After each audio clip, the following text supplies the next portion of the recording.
football games and another eye on reading tax law. So Congress finally got around to things. Don't be fooled by the president or the Congress rhetoric about new laws were a collaboration, a compromise, a bipartisan effort.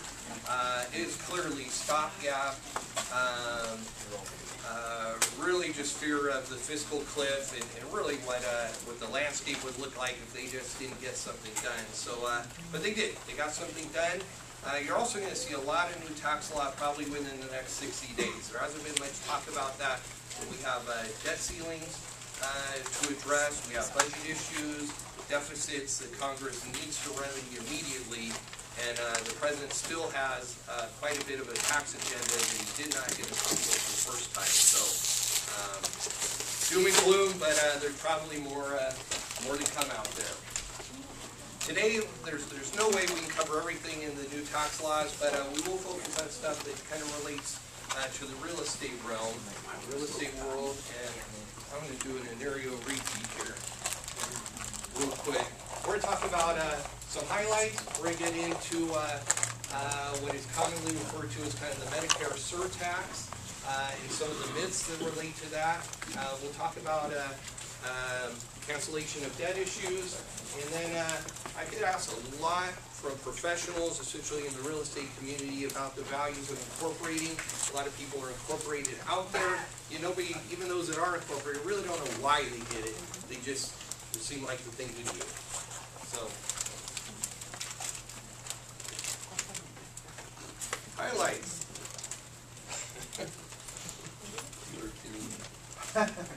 There we go. First of all, tax rates increased from 35 to 39.6%. Fact or fiction? In this case, that's definitely a truism, but really that's only going to impact anyone making over $450,000 a year. A little less as a single individual, $400,000, but the rates below that have not changed. They've been indexed a little, but for the most part haven't been changed. So unless you're earning significant income, that increase is not going to impact your life. Capital gains rates. They have been long-term rates of 15%. They're up to 20% now. Is that a truism? That is, but for the most part, that's actually myth. Again, what hasn't been taught much is they only apply to those making over $450,000 as well. So the vast majority of the world is still going to recognize 15%, where there is a small section of the population, if they're in a year without a lot of income, where they can actually recognize capital gains as 0%. So again, unless you're on the higher spectrum of the income scale, that increase won't impact you. Payroll tax holiday. Anybody know what the payroll tax holiday was? Social Security. Yeah. The last 2 years we've had a break on Social Security. Where it's normally 6.2%, it was down to 4.2%.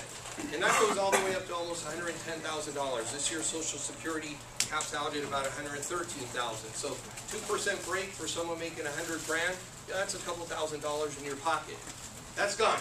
So if your income, you made $100 grand last year, you make $100 grand in 2013, you're going to pay at least $2,000 more in taxes. That'll be in Social Security. If you're a sole proprietor or self-employed, don't worry. That's tapped onto the self-employment rate too. You get to pay that 2% as well. So that is definitely a fact. The Medicare surtax at 3.8% still applies. Fact or fiction? Fortunately, that is fact. That did not come to us in this new legislation. This was introduced through, what's referred to as Obamacare, and the 3.8% is an additional tax, regardless of your regular income tax. If you make over $250,000 a year, and it's taxed on your net investment income. And we'll get into that a little more in a second. California is auditing all.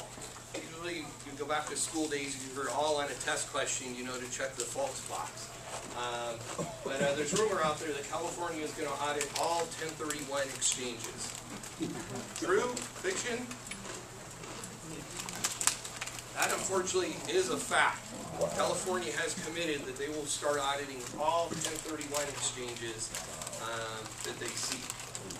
With the way real estate has been, the last 5, 6, 7, 8 years, we don't see that many exchanges. I see clients come in that want to do an exchange that are actually in a loss position on a property.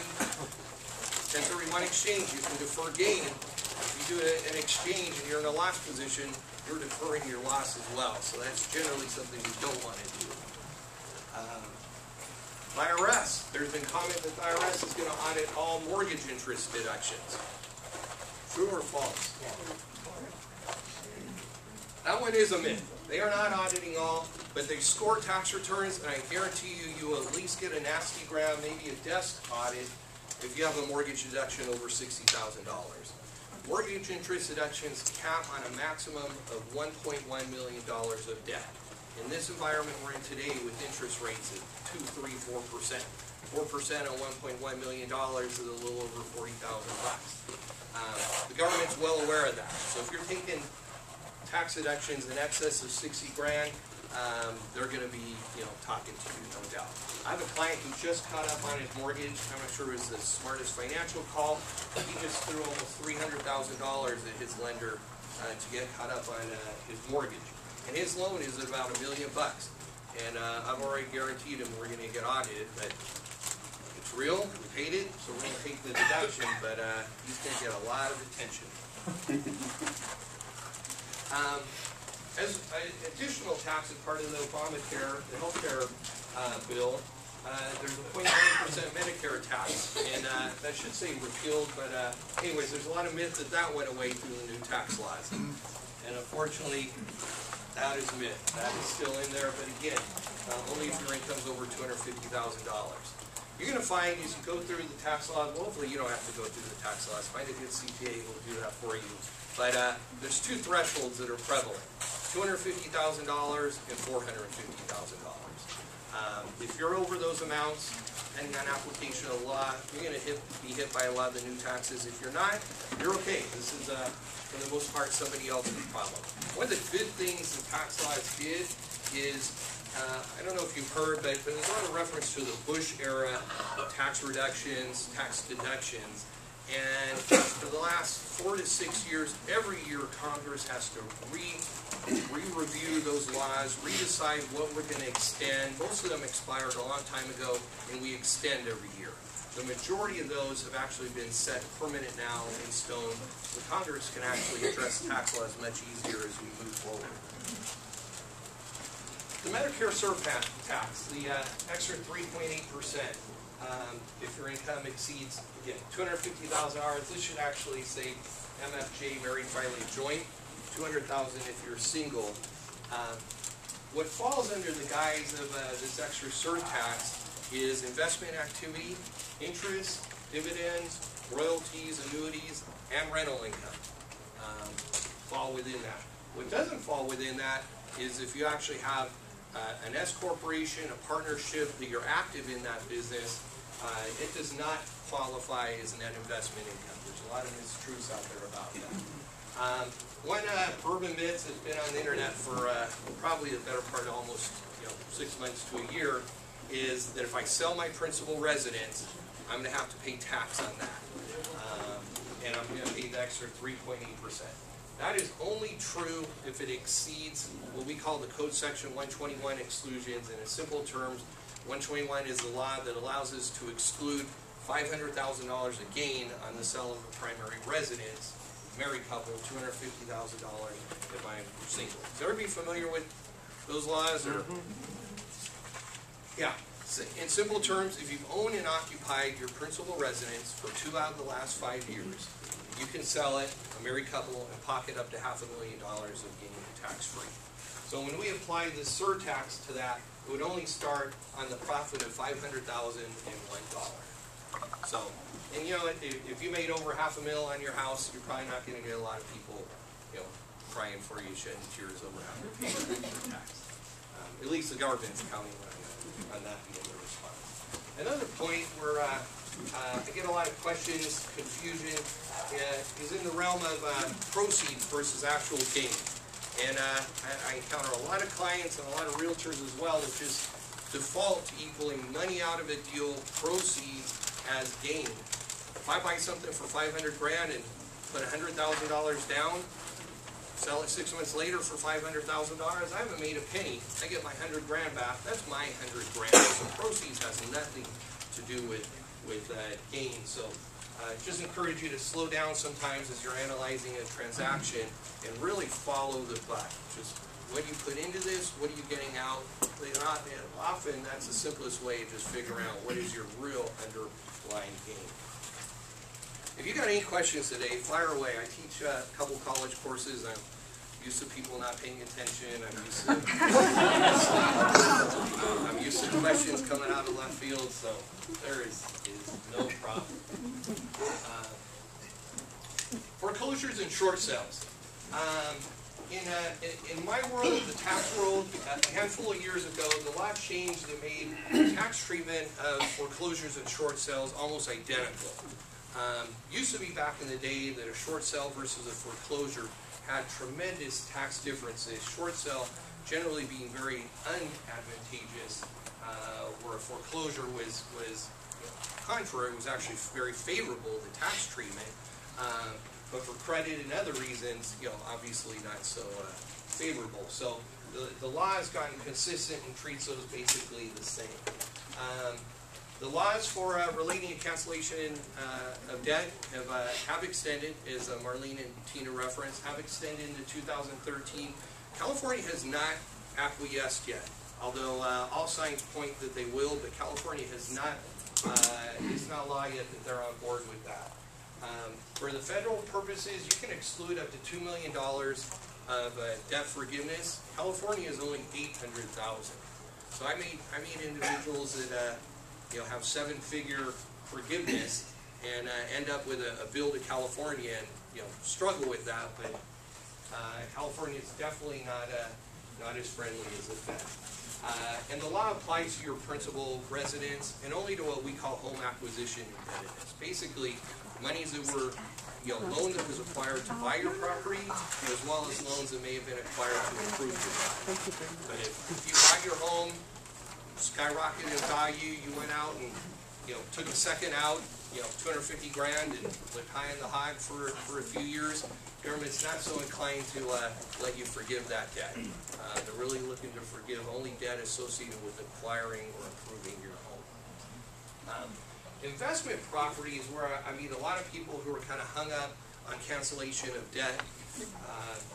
They know it doesn't qualify for the exceptions related to a primary residence. However, we find with investment property, it's almost a no-brainer. It's very easy to make debt cancellation go away. You may sell, simple terms, you buy a rental, value goes down, you short sell, you have debt forgiveness. We do have to recognize that COD is income. However, we have a corresponding loss related to that investment property that we can treat as an ordinary tax write-off, and we can match that loss dollar for dollar often against the COD income. So I'd tell you probably 9 times out of 10 when I meet with clients that are concerned about short selling or foreclosing on investment property, they walk away not only with no tax problem, but we often have tax attributes related to that property. There may have been passive losses we haven't taken in the past. There may be a true loss on their end financially that hasn't been availed of yet through that property. So we often end up in favorable tax situations when we're talking about investment property. And then the biggest thing in the tax law relating to cancellation of debt is the concept insolvency, and insolvency solutions save the day. I won't get into code rhetoric, but there's insolvency provisions within the tax law that afford you the same benefits of bankruptcy without actually having to go through bankruptcy. Most of us would agree or understand that, if I dispose of property through a bankruptcy, the law is there in a way that I shouldn't be left with a big tax bill. That's one of the benefits of going through bankruptcy. The insolvency provisions afford you that same benefit without having to take that step.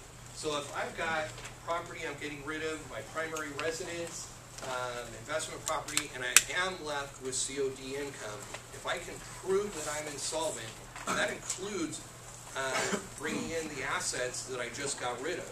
So if I'm walking away from a property that I'm $500,000 upside down in, I get to bring that into my insolvency computation. So if I can demonstrate I have more debt, including in the property that's being discussed, than I have in assets, I have a chance to make all this go away, even if I don't fit into some of the other exceptions. So going through those mechanics and that process, again, I find probably 9 out of 10 times we make all COD income go away by looking at the insolvency provision. So, if you're in a transaction and nobody's talked about insolvency, definitely encourage you to explore that. Finally, why incorporate? First of all, legal separation. It's just good to separate your legal affairs from your personal. There's costs, there's downsides to incorporating from a compliance standpoint, things you got to do that complicate life a little bit. So it's not for everyone, but if your income or your assets are significant enough, that separation definitely is advantageous. If someone on my team does something wrong to a client and I cost that client $1 million, they can hire an Aereo and probably chase after me. They can go after the assets of my corporation, but they can't touch my home. They can't touch any of my personal investments. When we're talking especially in Orange County, a lot of service professionals, financial advisors, dealing with realtors, we often end up talking about S corporations. One of the benefits of S corporations is a reduced audit risk. S corporations are the least audited entity out there. A sole proprietor making, really any sole proprietor these days is probably at risk, 1 in 10, probably even as much as 2 in 10 being audited by the government. I mean, those are pretty high risks. Even if you're a fan of Vegas, you're not going to like risks like that. S corporations get audited about 1 in 250. Very, very low, less than partnerships, less than LLCs, far less than sole proprietors. Corporations aren't supposed to be 1099 each year, so it's possible to not even receive a 1099 for your income. I'm not saying without a 1099 you shouldn't report your income, although usually with a crowd like that, there's those that consider that. You don't get 1099. Saving on payroll taxes is a huge opportunity in an S corporation. If I'm a sole proprietor, I'm an LLC, I'm a partnership, if I make $100,000 this year, my net business profits are $100 grand, I'm going to pay in self-employment tax about $15,000. That is a given. Before we even talk income taxes, I owe the government $15,000.